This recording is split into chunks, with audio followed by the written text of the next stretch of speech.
Pilipinas, magandang araw po sa inyo, Luzon, Visayas at Mindanao. Sa mga ka-coffee natin na nakikinig, nasa man po kayong panig ng daigdig, magandang araw po sa inyo. Meron napahiya. Itong si paano ito?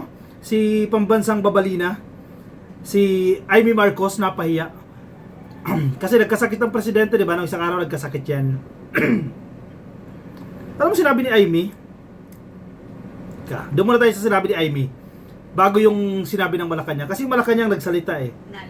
Akala mo, alam na alam ni Amy Marcos yung nangyayari sa presidente. Kasi parang pinapalabas niya, wala daw kasi nag-aalaga sa presidente.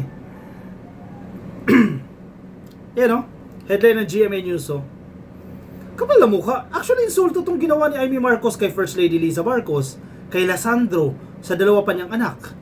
Diba sabi ni Amy, he is uncared for in the palace.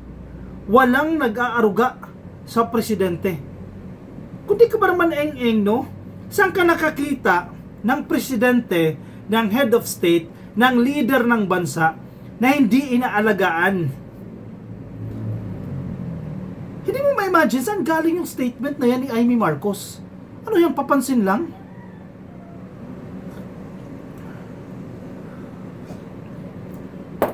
Una, may asawa ang presidente si First Lady. Si First Lady, napaka-maasikaso. May experience ako dyan.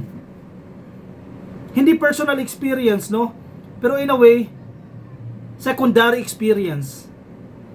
Maalaga yan. Kahit nga hindi na kamag-anak eh. May malasakit yan, may care yan si First Lady. Tapos sasabihin ni Amy Marcos, hindi inaalagaan si PBBM? Iniinsulto niya si First Lady, yung tatlong anak, si Sandro, si Bini at saka yung isa, at yung mga kapatid pa ni PBBM na hindi niya rin kasundo. Paano mo sasabihin na wala nag-aalaga dyan? Hindi ka nga nagpupunta sa Malacanang, may Sunday gathering, di ba? Nagtitipon-tipon yung pamilya Marcos dyan sa Malacanang every Sunday. Wala ka nga dyan. Tapos sasabihin mo na hindi inaalagaan ng presidente. Mema si Babalina. Imbento ka. Sabi sa balita ng GMA News, wala kasi nag-aalaga sa kanya. Senator Amy Marcos on Saturday said President Ferdinand Marcos Jr. fell ill because no one in Malacanang was purportedly taking care of him. Naniniwala ka? Sa dinami-dami ng gawain ng isang presidente, magsusurvive ba ang isang presidente kung walang nag-aaruga dyan? Napakaraming layers ng pag-aaruga yan. Emotional, physical, yung logistics na pangangailangan ng presidente. Fake news yan, Amy. Fake news. In a Facebook video, the senator said that his brother's health would have eventually deteriorated because no one was attending to him properly. Binago yung term. Hindi nag-aalaga. Hindi maayos na nag-aalaga. GMA News Online has reached out to the palace for comment and will update this story as soon as it receives a response. Papansin talaga to si Babalina. Tinan ko yung Facebook niya. Ikaw nga kapatid kung tutusin may pananagutan ka rin dyan diba? May pananagutan ka rin dyan kung tutusin di kasalanan mo rin. Hindi mo pa rin nalagaan yung kapatid mo Ading ka pa ng ading, diba? Ading ko. Ibig sabihin sa Ilocano, ading kapatid, diba? Ading ko. Wala kang ginagawa. Tapos sasabihin mo wala nag-aalaga. Anyway, pakinggan natin tong video niya. Nagsalita na Malacanang mamaya sabihin ko sa inyo kung ano sabi ng Malacanang. Napahiya si Amy dyan Pakinggan natin tong video ni Babalina. Ayan na nga ang sinasabi ko. Ayan, nagkasakit na nga si Bongbong, pambihira talaga. Wala kasi nag-aalaga sa kanya. Sino ba dyan sa nakapaligid sa palasyo, sa dinami-dami ninyo, ang talagang nagmamahal sa kapatid ko? Yan lang ang tanong ko, no? Ang health niya, ang bibigay. Talaga naman. Kanya-kanyang agenda kayo dyan. Wala naman umaasikaso sa kanya. Kaya kung ako sa kanya, pangalagaan muna niya ang sarili niya. Magpalakas siya. Ayan, talikuran na niya. Lahat ng nakapaligid dyan sa palasyo, panggulo lang yan. Wala sa kanila ang talagang nagmamahal sa kanya. At ayan, habang may sakit siya, kung ano-ano naman ginagawa nitong mga feeling presidente. Naku! Oh. Ay,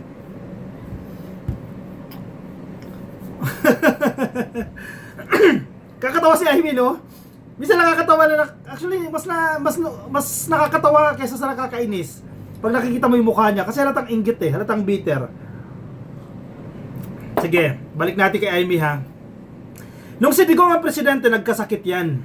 Tinago sa media, nagka-COVID yan eh. Diba? Tinatanong sila Harry Roque dyan, kumusta ang presidente, nasa maayos sa kondisyon, nagka-COVID. Ibig sabihin mo, madam, walang nag-aalaga kay Digong that time dahil nagkasakit? Kung ganyan yung principle ni Amy Marcos, bugok talaga. Ibig sabihin pala, ang isang tao kapag nagkasakit, wala nag-aalaga. Ikaw na nanonood sa atin, kayo po, mga ka-coffee na nanonood, kapag nagkasakit ba yung asawa ninyo, matatanggap ninyo kapag nasabihan kayo ng kamag-anak na hilaw, hindi mo kasi inalagaan yan kaya nagkasakit eh. Tama ba yun? Diba, bugok na reasoning yan. Ang tao, natural, tao yan, magkakasakit at magkakasakit yan, regardless kung presidente yan, senador yan, sekretary yan, ordinaryong tao yan, magbubuti yan, magkakasakit at magkakasakit yan, dahil tao yan. Tatamaan at tatamaan ng virus o ng kung ano man yan. Pero hindi ibig sabihin na pinabayaan siya ng kasama niya sa bahay, pinabayaan siya ng asawa niya, pinabayaan siya ng anak niya, etc. Kasi yan ang pinapalabas ni Amy. Yan yung reasoning ngayon ni Amy. Nagkasakit ang presidente dahil walang nagki-care sa kanya, walang nag-aalaga sa kanya. Anong reasoning yun? Mismong si PBBM na nagsabi, yung sakit niya ay dala din ng katandaan niya. So kapag namatay pa lang isang tao na matanda, dahil wala nag-aalaga, kaya ganon, namatay. So si Enrile pala namatay, wala nag-aalaga, ganon bang reasoning yan? Hindi mo factor yung edad ng tao. Botlogs talaga eh, no? Bugok talaga to si Manang Amy eh. Hindi nag-iisip. Ewan ko sino nagko-coach dyan, si Daryl Yap ba yan? Isa pa, alam mo sabi ng mga bulok na diles, yung sakit daw ng presidente, eh resulta daw yan ng paggamit ng coke. Isa pa tong Harry Roque. Pakita ko sa inyo ha. Bugok talaga tong mga dilis na to. Bakit ganyan mag-isip tong mga to? Wala nang reason. Wala nang reasoning. Wala nang logic. Illogical na itong mga to. Masiraan lang si PBBM. Pakita ko sa inyo. Gagawin nila lahat, masira lang ang presidente. Makita lang si PBBM. May pinost tong Harry Roque na ano eh. About sa definition daw ng diverticulitis. Wait lang. At ang pinapalabas nila, resulta daw po yan ng paggamit ng coke. Di ko makita eksaktong post eh.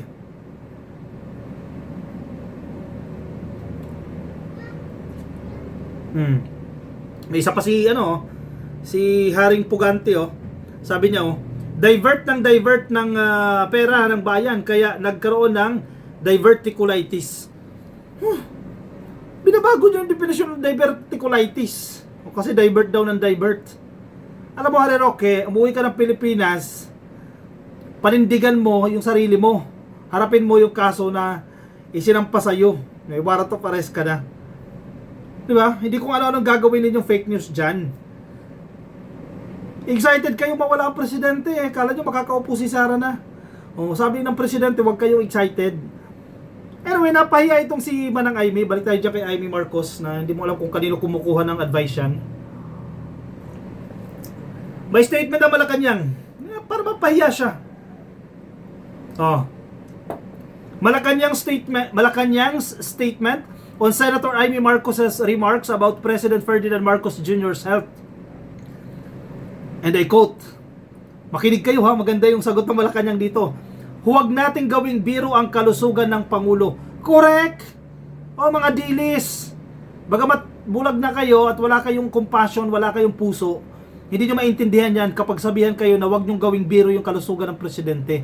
Dahil wala kayong puso eh. Hindi i-effect sa inyo yung statement na ito ng Malacanang. Anyway, para alam nyo rin, no? Huwag nating gawing biro ang kalusugan ng Pangulo. Huwag maging komedyante o payaso sa pagbibigay ng payo. Oy, Amy Marcos, huwag ka raw maging joker. Huwag kang maging komedyante. Huwag kang maging payaso. Hindi ka nakakatawa. No? Huwag maging komedyante o payaso sa pagbibigay ng payo. 2 lines pa lang yan ha, ng statement ng Malacanang. Oo nga naman, tinong mo si Amy Marcos kung magsalita, kala mo talaga may malasakit sa kapatid eh. Kala mo talaga totoong nagki-care. Totoong concerned. Kala mo talaga eh, no? Eh, pinahiya mo nga yung kapatid mo eh. Binalasubas mo nga yung kapatid mo sa harap ng publiko, sa rally ng Iglesia ni Cristo. Tapos ngayon, susulpot ka as if you care? Susulpot ka as if you love the president? Sino maniniwala sa'yo? Huwag ka raw maging komedyante, huwag ka maging payaso. Sabi pa ng statement, totoong puso at pagkalinga ang kailangan ng isang tao na may pinagdadaan ng karamdaman. Exactly. At yung kay Amy Marcos, hindi totoong pagkalinga yan. Hindi totoong puso yan. Fake yan. Fake emotion. Fake concern. Fake face. Fake na mukha. Ayan. Facelift. Oh, retokada. Tulad ng kanyang compassion, no? Ng kanyang pagmamahal kuno sa presidente. Fake yan, hindi totoo yan. Sabi pa ng Malacanang, huwag magpaka-plastic sa mata ng nakararami. Sa pool. Sakit to. Kapatid ka, kapatid sa labas, anyway, kapatid ka, tapos pinaplastic mo yung kapatid mo, huwag ka magpaka-plastic sa mata ng nakararami. Diba? Maglalabas ng statement ng ganyan si Amy Marcos para lumabas, uy, grabe si Amy Marcos, oh. Concerned pa rin talaga siya kay PBBM, oh. Concerned pa rin siya kay ading niya. Para kunyari mabait sa kapatid. Uy, sabi ng palasyo, huwag ka magpaka-plastic, uy. Huwag ka maging payaso. Huwag ka magpatawa. Huwag ka magpaka-joker. Hindi nakakatawa. Diba? Nakakahiya to si Amy. Halatang halata naman, wala kang malasakit sa kapatid mo. Wala kang malasakit sa bayan dahil ikaw isang dilis. Wala kang malasakit sa mga Marcos. Wala kang concern sa pamilya nyo. Wala kang concern sa kakahinatnan ng taong bayan ito. Ng taong bayan. Ang concern mo, i-please ang mga Duterte. Purihin si Digong. Purihin si Sara Duterte. Kahit ipahamak mo na yung pamilya mo, ipahamak na yung bayan, yan ang concern mo. Pansariling kapakanan ng mga Duterte. Bakit ba? Kasi may pangarap ka maging vice presidente. Kasi si Sara tatakbong presidente sa 2028. Kasi ikaw ang gagawing vice president, running mate ni Sara pagdating ng 2028. Kaya himod, gagawin ang lahat, sumipsip lang sa mga Duterte, sumipsip sa mga dilis. Kahit itinataboy na siya ng ilang dilis, marami na nagtataboy dyan, sa totoo lang. Tinataboy niya yung mga dilis. Sila Panelo, yung grupo nila Panelo. Ayaw dyan kay Amy, bakit dikit pa rin siya ng dikit dyan? Ay nako, manang Amy, hindi ka concerned sa presidente, huwag ka na magbigay ng advice. O siya, sige, anong masasabi ninyo dyan? I-komento, mga nais ninyo sabihin, ipaalam, ilagay dyan sa comment section para mabasa po ng iba natin mga ka-coffee. Yung mga nasa Facebook, parami, malapit na tayo mag 300,000 sa Facebook. Please, follow ka-coffee. Baka nanonood ka sa Facebook, no, at hindi ka pa rin naka-follow, click nyo lang po yung follow dyan sa bandang taas po ng Facebook, no, follow. Sa YouTube, 470,000 ata tayo. 470,000 na tayo sa YouTube, malapit na tayo magkalahating milyon. Please, click lang po na subscribe dyan sa baba. And TikTok, malapit na tayo mag 100,000 din. Please, subscribe din tayo sa TikTok, no? Magkita-kita tayo ka-coffee sa aking susunod na video. Maraming salamat po sa mga sumama. Ingat po kayo at kape po tayo.